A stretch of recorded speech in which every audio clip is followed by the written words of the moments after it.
take a seed, you plant it, you grow it, you dry it, you roll it, you smoke it, and it goes down smooth. Hey! Spanning the continent to bring you the truth about cannabis and marijuana law reform. I smoke pot and I like it a lot. CannabisRadio.com presents The Russ Belville Show, the voice of the marijuana nation. Hey, this is great, man. Well, on the earth. Now, here's your host, Radical Russ Belville. Oh, good day, tokers and tokettes and non-toking lovers of liberty. It is Friday, December 11th, 2015, and it's got to be 420 somewhere in the world. Welcome to the weekend. Glad you could make it here. It's kind of cold and wet and rainy in Portland, Oregon, but it is a beautiful day in one respect, and that is today. Today is actually show number 700 of the Russ Belville Show. That's right, show number 700. Hard to believe we've gotten that far here, but it is true. And thank you, everybody who've helped make this possible. We've got 208 shows to go, at least that many to go, because I swore that I would do more episodes of the Russ Belville Show independently than I did when I worked for Normal. And I did 908 episodes for Normal, so we've got 208 to go. That's going to be the subject of our Radical Rant today. We're going to talk about where we've been and where we're going on this podcast. So stay tuned for that. It's coming up at the end of the show. I'll be just reminiscing about the past 700 episodes and maybe what the next 700 will entail. Also on the show today, if you were listening Wednesday, we missed Doug Fine in his Hemp Day update, and that's because he was in the meeting, the Oregon Hemp meeting, and it ran late. So he's going to join us today for a special Friday edition of the Hemp Day update, and we'll learn all about what's going on in industrial hemp here in my home state of Oregon.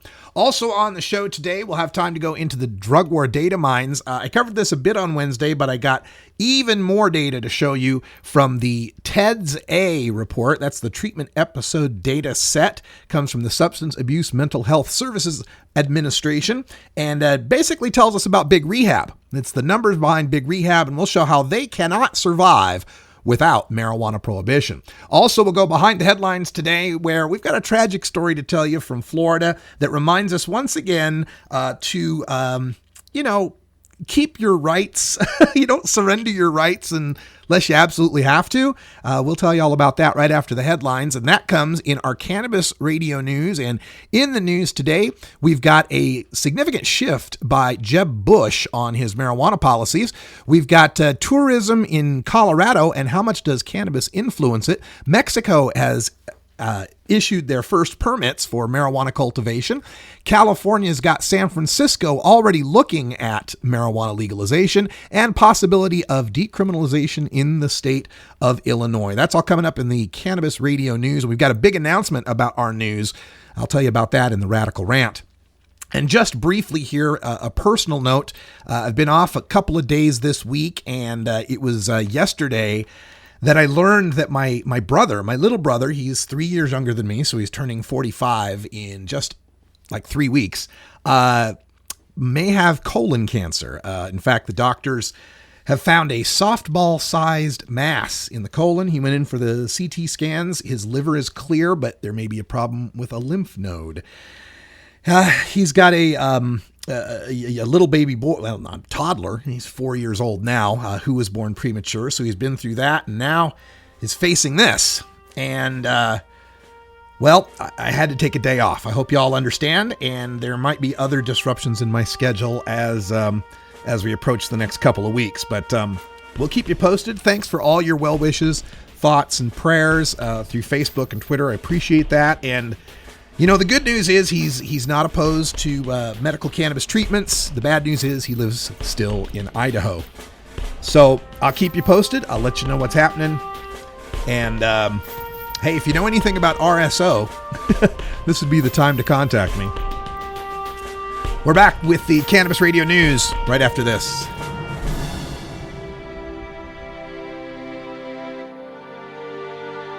This is the Russ Belville Show on CannabisRadio.com.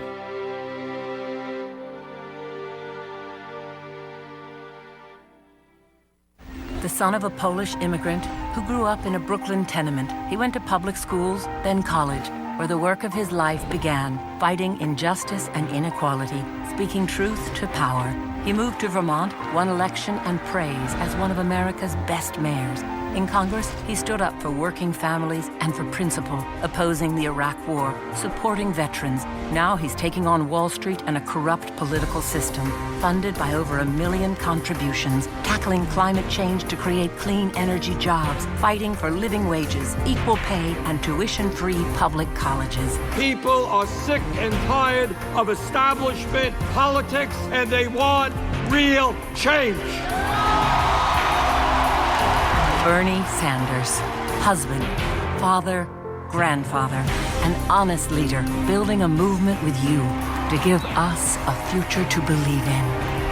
I'm Bernie Sanders, and I approve this message. Your connection to quality cannabis insurance services is spelled Kaercher. That's Karcher Insurance. We have worked with ventures like cannabis for over 60 years. We're proud to represent over 50 companies with tailor-made cannabis plans for owners just like you to insure your product, your plants, and your pursuits. Kaercher spells out their full-service insurance services ranging from commercial to bonds to personal, from life to health, and more. Contact the team at KarcherInsurance.com and let our experience work for you. That's Kaercher Insurance.com. Contact Karen and the team at Karcher Insurance at 1-844-421-3560. That's 844-421-3560.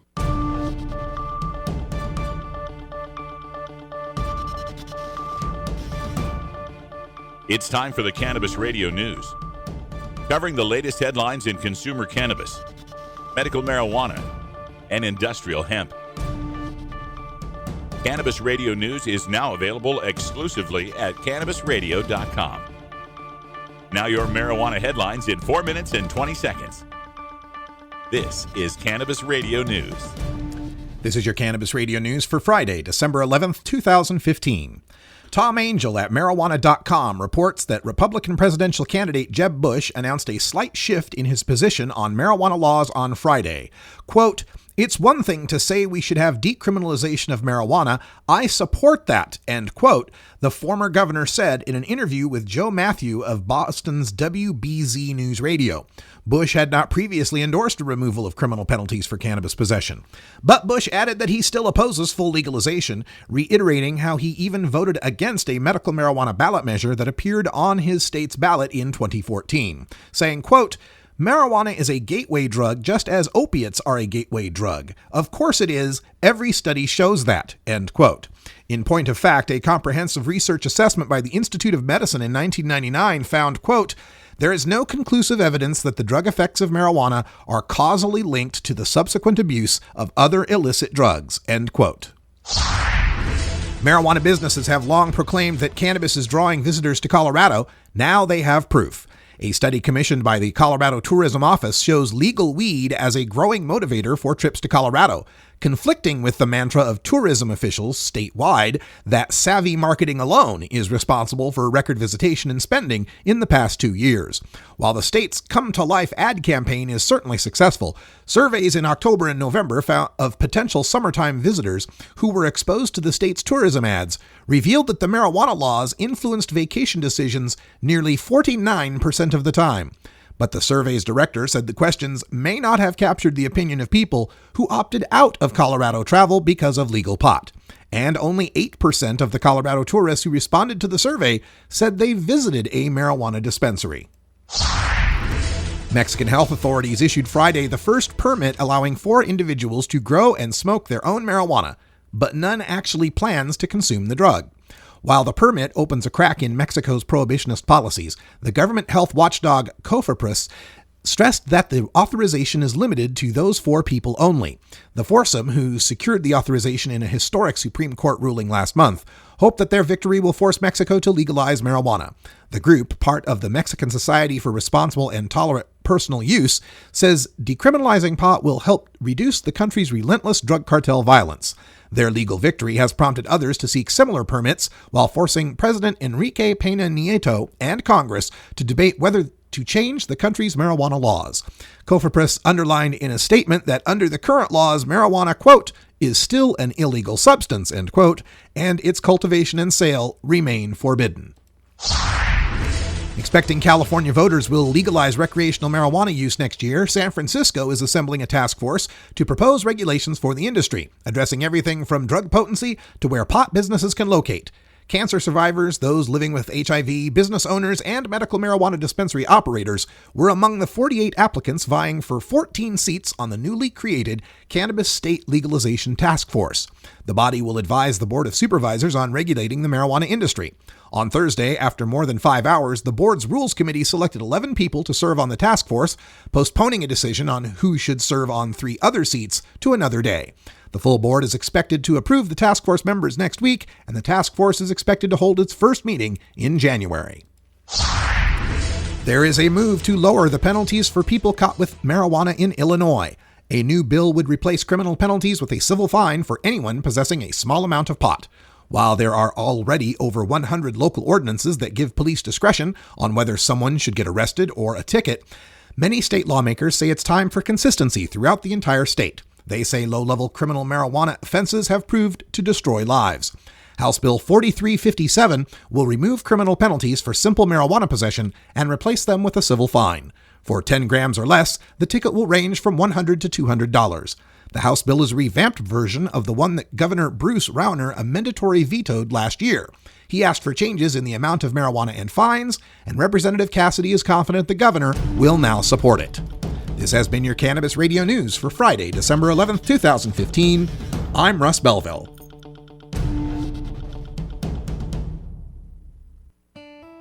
Imagine life without taxes.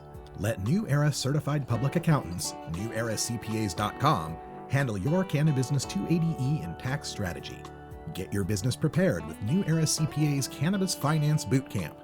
NewEraCPAs.com. With years of experience in the industry, we are one of the nation's leading accounting firms for growers, dispensaries, and ancillary companies from Washington to California.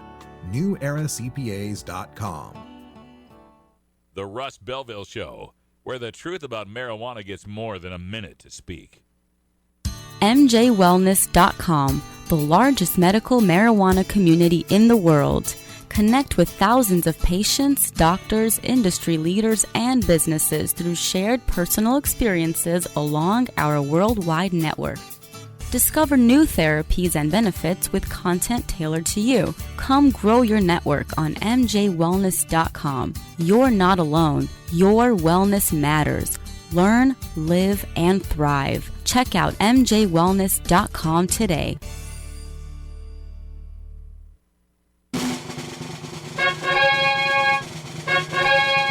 Stupid Prohibition Stories. As a public service, the Russ Belville Show reminds you that smoking marijuana does not make one stupid. However, some stupid people do smoke marijuana, and prohibition is always waiting for another victim. Learn your lesson from today's Stupid Prohibition Stories. With your Stupid Prohibition Stories, I'm old-timey 1920s radio reporter Freddie Farrakh. This just in from Edgewater, Florida, via Fox 59. A man who authorities say was growing marijuana in a Central Florida storage unit panicked when he heard a police helicopter hovering nearby and called 911 to surrender. The problem? Edgewater police officers were in the neighborhood Wednesday afternoon to investigate an unrelated suspicious death. It was shortly after 12:30 p.m. when 47-year-old Jasper Harrison told the dispatcher he was the guy they were looking for, and adding that he wanted to come out without being shot. Harrison told the dispatcher he wanted police to contact him. An officer called and got directions to his storage unit. Police found 150 grams of cultivated marijuana and 9 plants inside. Harrison faces charges of growing marijuana within 1,000 feet of a school and intent to sell. It's not known if he has a lawyer. I'm Freddie Farrock with your stupid Prohibition story!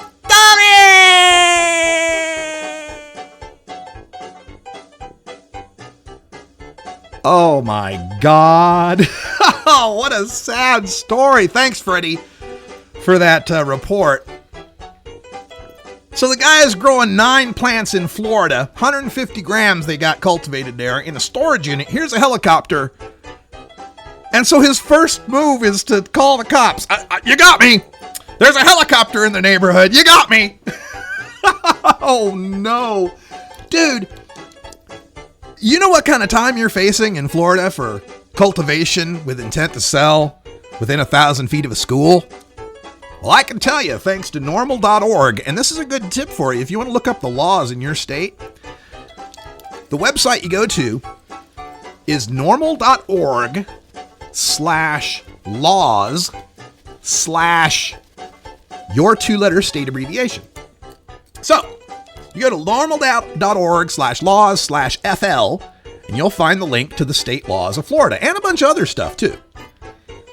And normal.org's Florida Laws and Penalties page tells me that the cultivation for sale of marijuana within 1,000 feet of a school, college, park, or other specified area is a felony with a potential 15-year sentence and $10,000 fine. 15 years and 10 grand. I think with 15 years hanging over my head, I'm waiting until they actually knock on the door. Right? The helicopter fly, that's not enough. Like, what's the thought process that goes into that? That maybe if I surrender, they'll go light on me? Well, part of the thought process seems to be he didn't want to be killed. He didn't want to be shot. Man, what does that have to say as far... And this is a white guy, by the way, Jasper Harrison. Didn't want to be shot by the cops.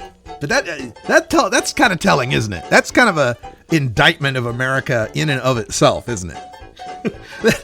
Criminal suspects will take into account the idea that cops are going to kill them.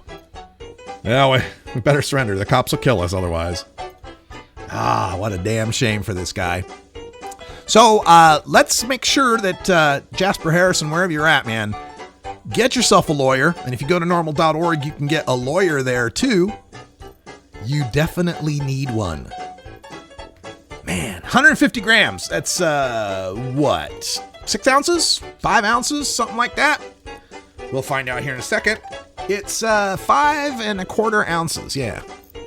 5 1/4 ounces. Or as we call it here in Oregon, month supply. No, 5 1/4. You can actually have 8 ounces in your home here in Oregon. But he couldn't have the 9 plants here in Oregon. He can only have 4. So he'd still be in trouble for the plants. And if you have more than 8, it gets into felony territory. So even in Oregon, with 9 plants, he'd be busted. Hey folks, it's 20 after. That means it's 4:20 in my birth state. This one goes out to my brother, still back there trapped in Idaho. Get well soon. Ka-choo. The Russ Belville Show is proudly sponsored by the Marijuana Business Association. The MJBA, called by NBC News the Cannabis Chamber of Commerce, is the fastest growing business association in the fastest growing industry in America. I've been working with the MJBA for years, and I personally invite you to join the MJBA. MJBA also publishes the popular MJ Headline News on Facebook and the MJNewsNetwork.com and Marijuana Channel 1 on YouTube. Visit mjba.net for more details. You're listening to the Russ Belville Show on CannabisRadio.com, where we don't change our mind on decriminalization during an election year. Great websites today need expert web design and development and need to be e-commerce ready and mobile friendly. But building a marketable and profitable website can be an uphill climb. Ready to make your new website or replace your existing website? Think Orange as the new way to get in the black. Orange Hill Development works with Fortune 500 companies and offer the same top quality development service at a fraction of what other providers charge. Brands like Absolute, Carlsberg, and Nestea trust Orange Hill Development. Find out why you should trust your website with Orange Hill. Contact Orange Hill for a consultation today at orangehilldevelopment.com. Arguing for the end of adult marijuana prohibition is easy because we have facts, science, reason, compassion, evidence, truth, and logic on our side. It is even easier when researchers catalog it all for us. Learn how to gather the facts on marijuana use, arrests, seizures, rehabs, drug tests, and more in this edition of Drug War Data Mining. Welcome back, everyone, and today we want to talk about how 1 in 5 drug rehab beds is occupied by a pot smoker. The latest report from the Substance Abuse Mental Health Services Administration details the extent of drug rehabilitation in the United States. Rehabs that get government funding must report to the Treatment Episode Data Set, which includes admissions, or TEDS A, and discharges, or TEDS D. So the TEDS A report is out for the decade of 2003 to 2013. And so it contains the most recent data on admissions to drug rehab. It spells out what we've all known for a long time. Big rehab cannot survive without marijuana prohibition. I've long reported that most of the people admitted to rehab for marijuana are forced there by the criminal justice system. Tom Angel out at marijuana.com notes that the 2013 figure for marijuana admissions shows that 51.9%, almost 52%, are forced there by the criminal justice system, including parole and probation officers, as well as the courts and prisons.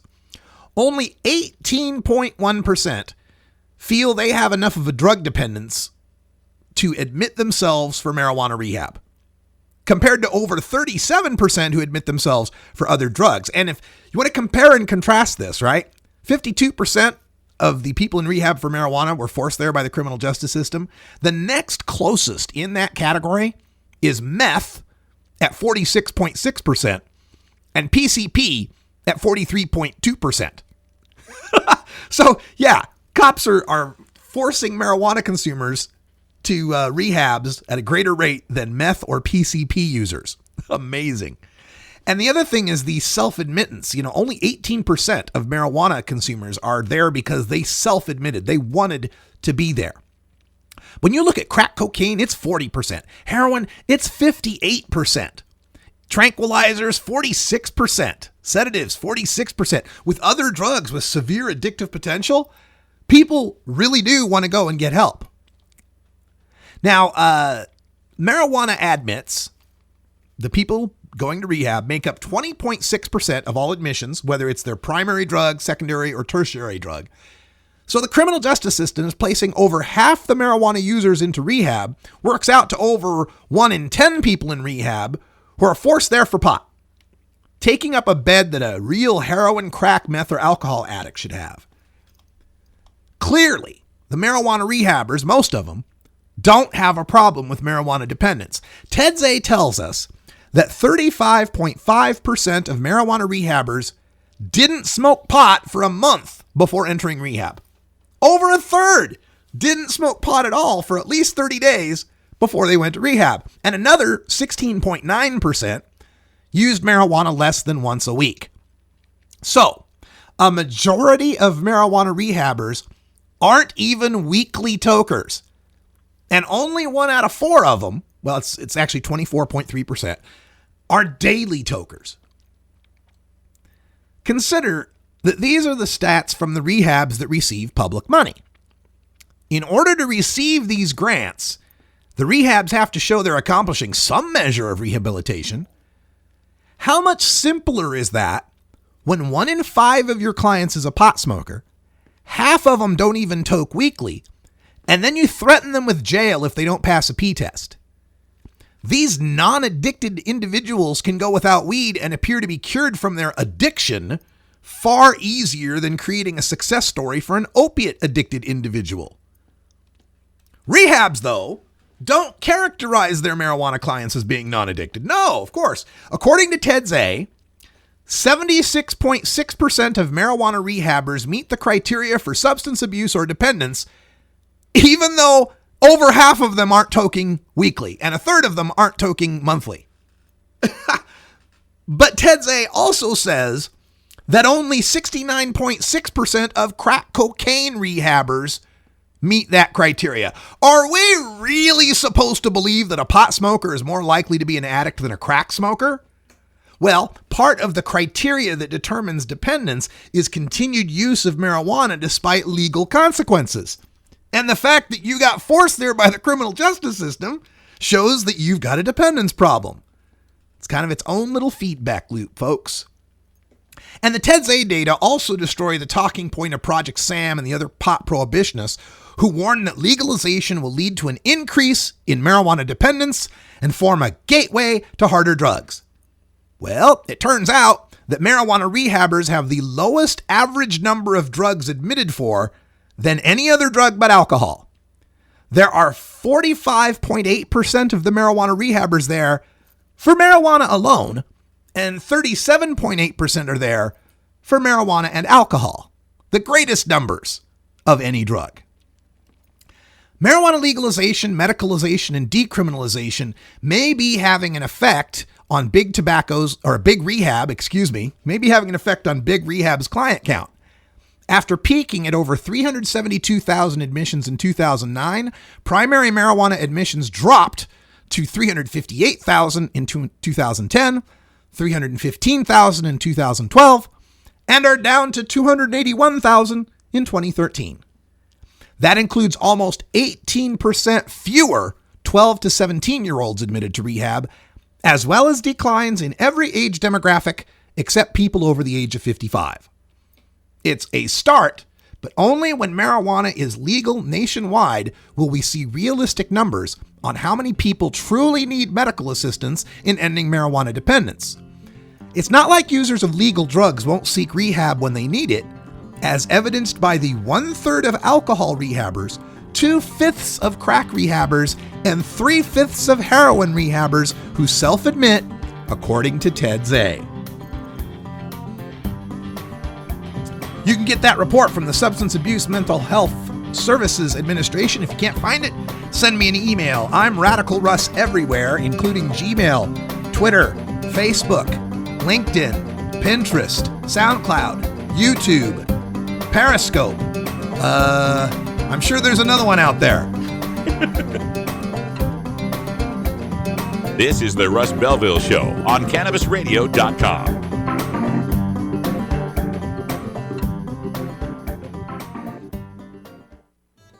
The Fingerboard extension has fretted instruments to enhance your creativity.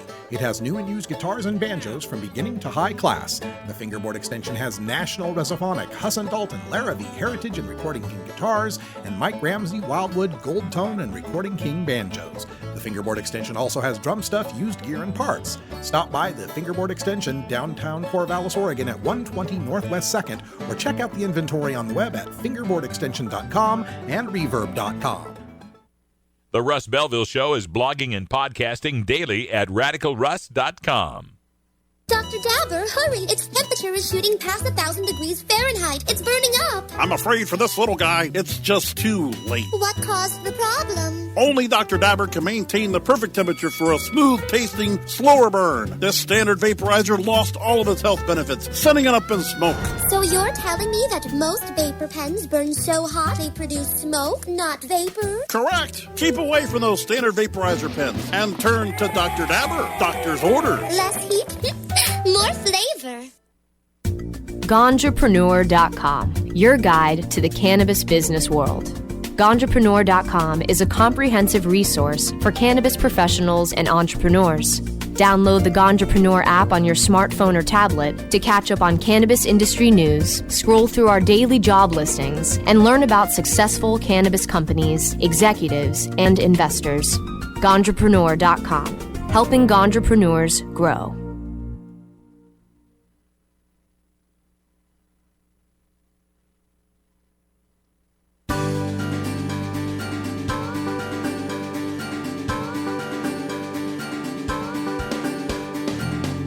Marijuana legalization also ushers in the return of the American hemp industry. Get the latest news from the author of Hempbound and Too High to Fail, Doug Fine, in our Hemp Day update. All right, don't reset your clocks, folks. It isn't Hump Day. It is a special Friday edition of the Hemp Day update, because last Wednesday, a couple days ago, Doug Fine was trapped. He was trapped in the Oregon Hemp Committee Council something hearing. So, Doug, are you there? Hello, Doug? Oh, my goodness. I'm so sorry, folks. We try.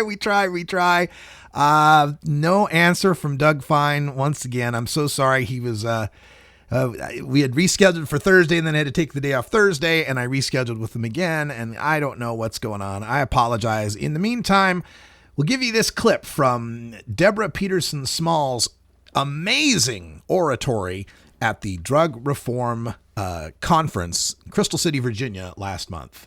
Our next speaker is someone I have an incredible honor to introduce. It's very humbling. She was my boss when I worked at the Drug Policy Alliance for the first time, and so I was able to sit at her feet for 3 years and be amazed by her daily, the way that I'm sure all of you who joined us at the Black Lives Matter town hall were last night with her brilliance. Miss Deborah Peterson Small is... Thank you.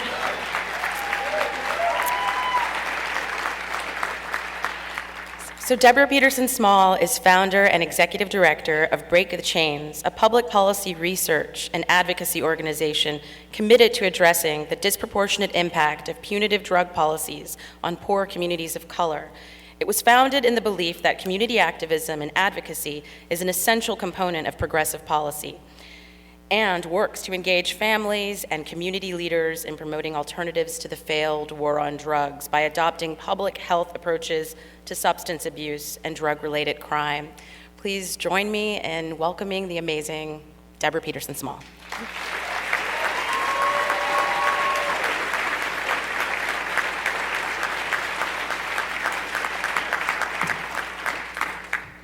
Good morning, everyone. Can't tell you how happy I am to be here. I want to start actually by acknowledging the shoulders that I'm standing on, because we did start with the memoriam, and there were 3 people there who were really important to me being here today. The first one was Dr. Benny Prim. He was one of the first people that I met when I came into this community. And throughout the entire time of my relationship with him, he was more than just an advisor. He was like the father that I didn't have. I could always go to him and talk to him about anything. And I really think it's important for people to get to know who he was and what it was that he contributed, because so many of us are doing work that was based on the things that he started back in the 1960s. The second person is Eddie Ellis, who literally took me to prison. I would not be here doing this work if it was not for him. He identified very early on, when I was working for the Civil Liberties Union and going up to Albany, that all he needed to do was to bring me to the place where the horrors were happening, and then allow the rest to take care of itself. And I love Eddie, and I miss him so much. And then finally, someone who wasn't included in that because he died almost a decade ago, but Keith Kyler, one of the founders of Housing Works, was also really, really instrumental in my development as an advocate, as a policy person, and as a fighter. Because Keith lived his life fully as the person he wanted to be, a drug user. He never shied away from that. He never denied that. He never felt ashamed of that. And to me, it's really important, if this movement is really a movement about elevating people who use drugs, that we have at the forefront people who actually use drugs and are not ashamed to say it.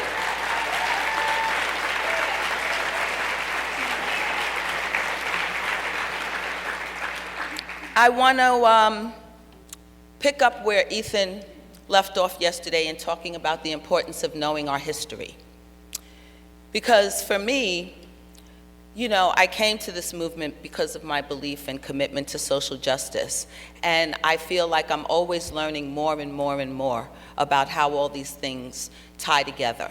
So I want you all to go with me on a little history journey. I'm going to go even further back than Damon went. I'm going to go back 400 years because I think it's important for us to recognize that the Western civilization, of which most of us are a part, was built and funded on the promotion of addiction for profit. I want to repeat that. The Western civilization that we are part of, the Anglo-American enterprise of which the U.S. was the most successful project, was built and financed by promoting addiction for profit to sugar, tobacco, alcohol. The slave trade was developed in order to support the promotion of addiction for profit.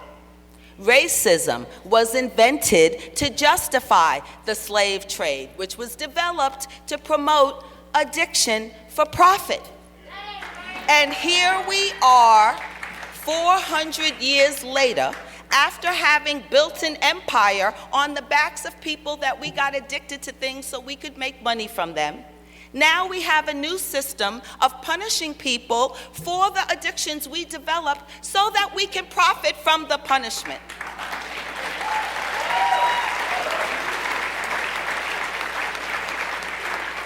So I want to assert that the greatest addictions that Americans have is not to drugs. Our three biggest addictions are to denial, to punishment, and to the American dream. I'm gonna take a minute on that one because we talked about that a little bit yesterday, and I just want people to think about this because we don't actually have critical conversations about the words that we use and what they mean. What is it to be a country that defines itself in terms of a dream, which is by definition not real? Like really, our whole identity is built up in pursuing something that actually doesn't exist. And if we were real about our history, we would acknowledge that that period of goldenness, wonderful America, only lasted for 30 years.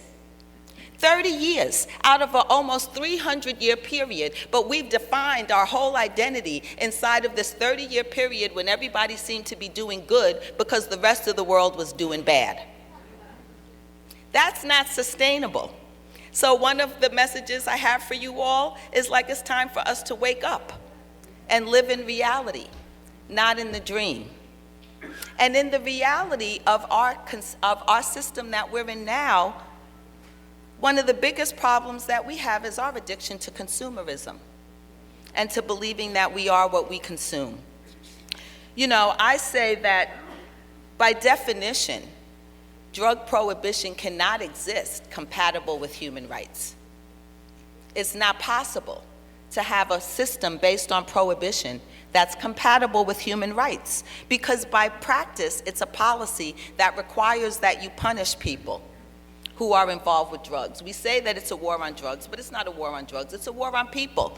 You can't war on the plants, they keep growing no matter what we do. So what really this is a war on people. And it's not a war on people who are doing things that we all agree are problematic. It's a war on people that we don't like, who are doing things that are only problematic because they're doing them. All right? I mean, one of the biggest frustrations that I continue to have as a drug policy reform advocate is the willingness of so many people to feel it's okay to punish those other people for things that they're doing. And that, you know, reform is punishment light. But we never get to the point of like actually not talking about punishment. I say that as a society and culture, our relationship with drugs is rooted in hypocrisy, greed, human exploitation. We care more about our ability to be able to punish people than we care about actually preserving their health, than we do about protecting them.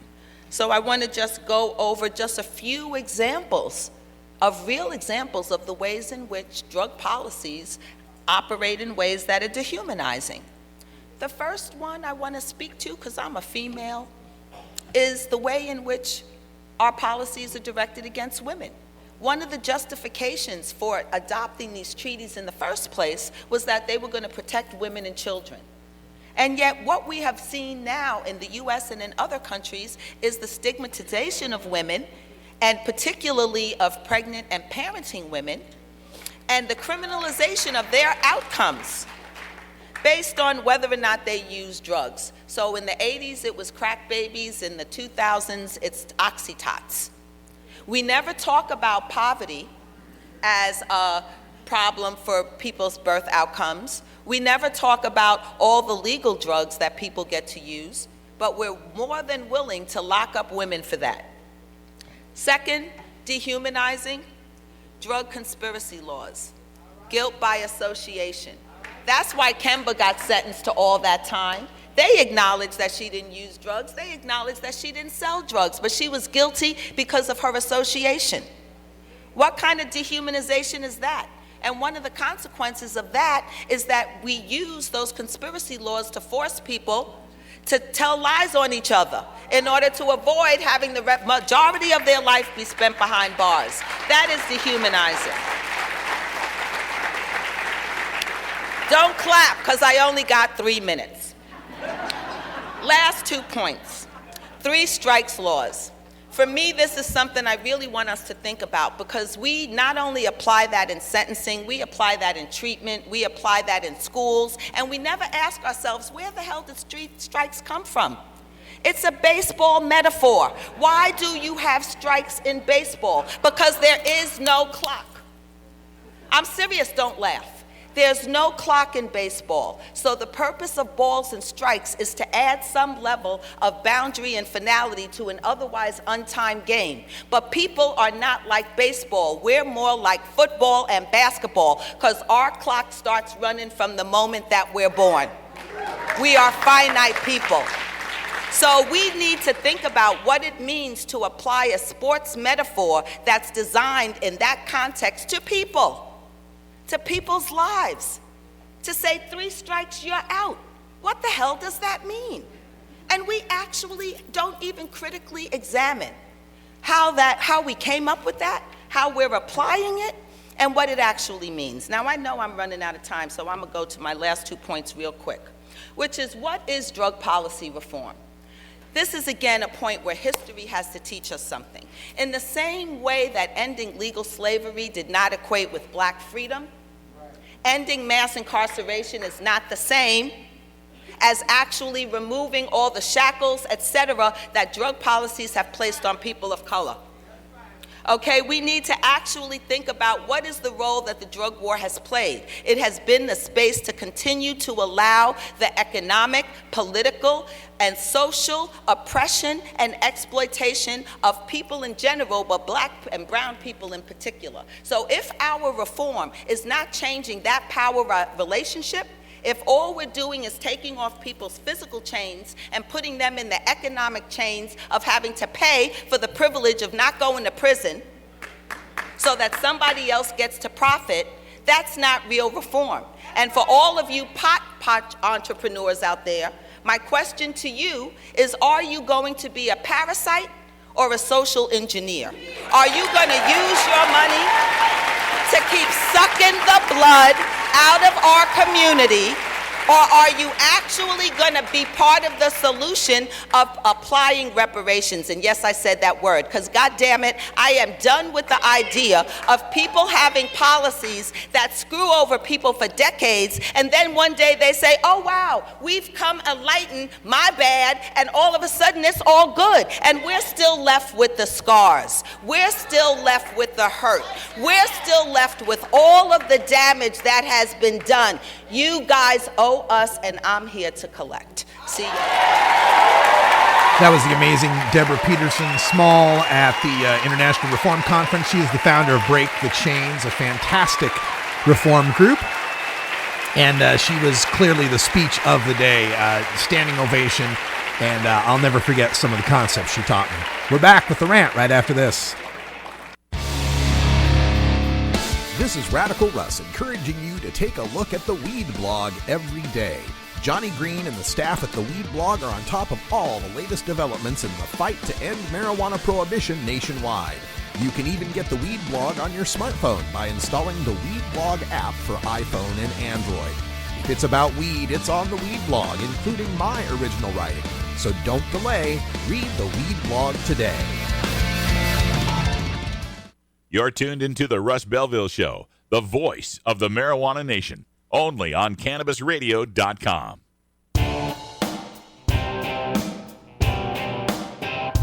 We must wage what I have called total war against public enemy number one. I support a change in law to end federal criminal penalties for possession of up to 1 ounce of marijuana. That marijuana, pot, grass, whatever you want to call it, is probably the most dangerous drug. Some think there won't be room for them in jail.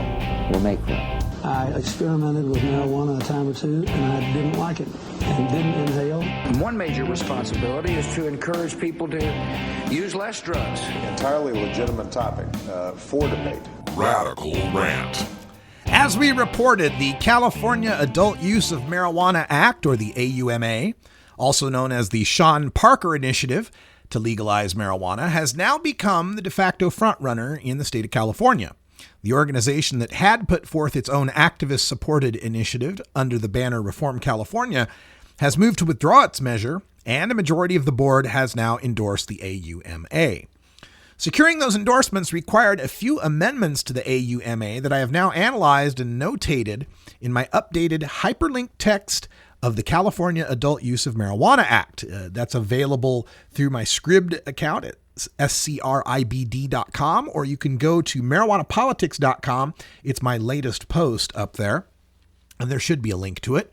But here are some of the highlights, and I've gotten some updates, by the way, that I'm going to have to fix in the printed text, so I'll get to that after the show. But first of all, adult public possession.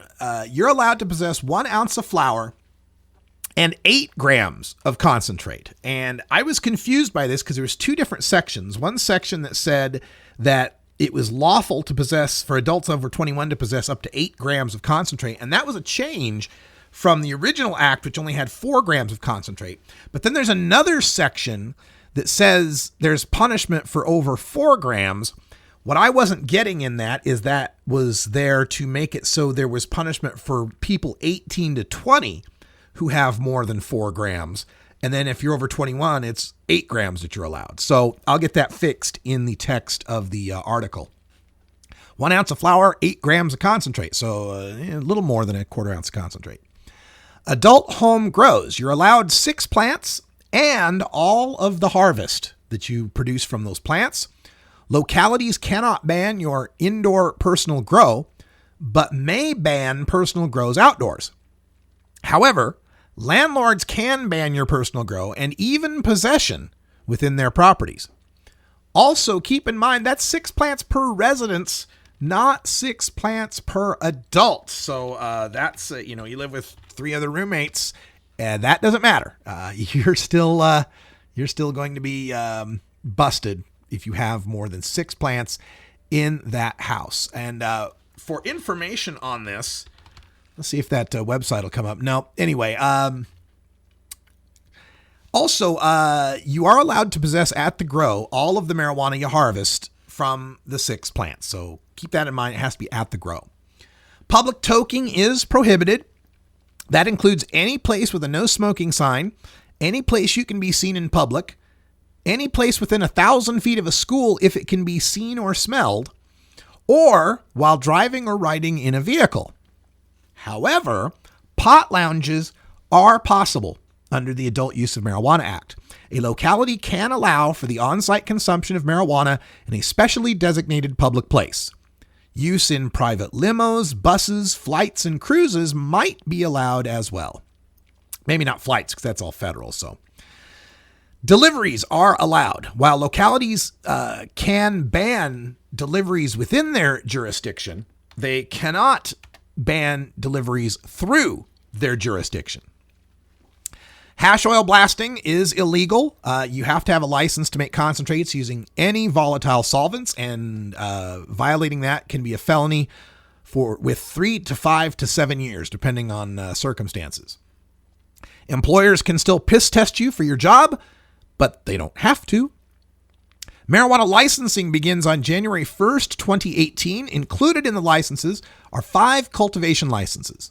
There'll be Type 1. Those licenses run up to 5,000 square feet. Type 2 is up to 10,000 square feet. Type 3 is up to 22,000 square foot indoors or 1 acre outdoors. Type 4 are for nurseries that provide seeds, seedlings, and immature plants. Type 5 are farms over 22,000 square foot indoors or over 1 acre outdoors. Also included are Type 6 non-volatile solvent product manufacturers, Type 7 volatile solvent product manufacturers, Type 8 testers, Type 10 distributors, Type 11 retailers, and Type 12 microbusinesses. Now, there are no Type 9 licenses, but that's presumably reserved for future nonprofit licenses. A licensee may hold multiple licenses of any type, except that testers can only be testers. That seems fair, right? Marijuana taxation. There will be a 15% excise tax on marijuana products, plus a $9.25 per ounce cultivation tax on flower, plus a $2.75 per ounce cultivation tax on leaves, plus any state and local sales taxes, plus counties may institute a separate tax, but that's subject to a vote of the people. Taxes will cover regulatory costs first, then $10 million will go to public universities, $10 million to businesses and economic development, $3 million to the California Highway Patrol, $2 million to the University of California, San Diego Medical Marijuana Research, and then the remainder will be divvied up 60% to drug youth education and prevention, 20% to environmental protection, and 20% to law enforcement. There will be a seed-to-sale tracking system implemented. Commercial marijuana plants will have to have unique ID tags in a seed-to-sale tracking system. Micro business licensing, there'll be a special license class for small-scale artisan growers who are their own distributors, non-volatile solvent manufacturers, and retailers. There will be a 5-year moratorium on mega grows. This was one of the big amendments to the Adult Use of Marijuana Act, and it requires that those Type 5 cultivation licenses, the indoor grows over 22,000 square feet or outdoor grows over 1 acre, they cannot be issued until the year 2020. Inspections of licensees. There was also amendments added that took out broad language that allowed inspections at any time by almost any authority, and they were replaced by reasonable time and manner requirements and limiting who qualifies as a peace officer who can conduct those inspections. And the previous Adult Use Act had this incentive to prosecute. It allowed local prosecutors to collect all the bounty from prosecuting violations of the act, all the fines and the court costs and so forth. Amendments added now restrict local prosecutors to collecting reimbursements for prosecution, with the rest of the bounty going to the general fund. There are also licensing limits. Localities can set what a reasonable ratio of licensees to population may be, or completely ban licensees altogether. Licensees must be a minimum of 600 feet from schools, but localities can set greater buffer sizes. California residency, as of 2015, is required until 2020. Then there'll be no residency requirement. Existing medical marijuana licensees get priority in licensing, again, until 2020, and then it's anybody's game. These amendments were added mostly to try to protect the existing industries. And certain previous convictions can result in license denial, except if it's a marijuana-related offense, there can be a waiver. There's a process for getting past that. There are advertising and marketing limits. Marijuana can't be advertised to kids. Ads can't use cartoon characters or anything appealing to kids. Ads can't be on mediums with less than 71.6% adult audience. Ads can't be within 1,000 feet of schools or where kids play, and cannot be on billboards near roadways that cross state borders. Also, retailers can't give away marijuana as part of a promotion. There are strong environmental protections within the Adult Use of Marijuana Act. California agencies regulating fish, wildlife, forests, water, and other natural resources have some authority over marijuana licensing, and environmental laws must be obeyed by licensees. There are consumer protections. Marijuana will be tested and labeled for cannabinoid content and contaminants. Regional appellations like Humboldt Grown or Emerald Triangle will be protected, and state organic certification will be available. Warning labels will advise against use by minors, pregnant or breastfeeding women, and drivers or operators of heavy machinery. And edibles will be limited to 10 milligrams of THC per serving. Prior marijuana crimes can be expunged. There are processes enabled to allow individuals in prison on marijuana charges to get their sentences reduced or eliminated if their crime is now legal or just an infraction or a misdemeanor. Those with criminal records who served their time also have a path to getting their records sealed and dismissed. Medical marijuana parental rights are protected. An amendment was made to protect visitation and custody and other parental rights of medical marijuana users, but apparently no such protection for parents exists for personal marijuana use. Industrial hemp will now be treated as an agricultural crop, which may be grown on no less than 1/10 of an acre and may not be individually pruned or culled. I think this is to dissuade the whole, growing hemp and then trying to harvest it for CBD. Legislative tinkering. The act may be amended by a majority of the legislature to lessen penalties or further the intent and purposes of the act, but they'll need a 2/3 majority to make it stricter in any way. And there are still many other initiatives filed at the California Secretary of State, but with the backing of the most prominent activists and money from people like Sean Parker, the Napster billionaire, Justin Hartfield, the Weed Maps millionaire, and the Pritzker family, the billionaire Hyatt Hotel heirs, the Sean Parker Initiative is the heavy favorite to make the ballot in 2016 to legalize marijuana in California. I've already heard some complaints from people online about various aspects of the Sean Parker Initiative. We'll discuss that more in depth coming up in our next hour. That's Toker Talk Radio. Stay tuned for that. Our phone lines are open at 971-533-7111. Also, don't forget Stoner Jesus comes up at the top of the next hour, 5 o'clock Pacific, 8 o'clock Eastern Time. Get your comedy on with Stoner Jesus, one of the most hilarious and naughty shows on CannabisRadio.com. For those of you watching the Ustream webcam and listening to the first hour, that's all the time we got for today. So thanks for joining us. For everyone here at CannabisRadio.com and Rolla J Studios in beautiful legal Potland, Oregon, I'm Radical Russ. Thanks for joining us, and until next time, take care of each other, tokers.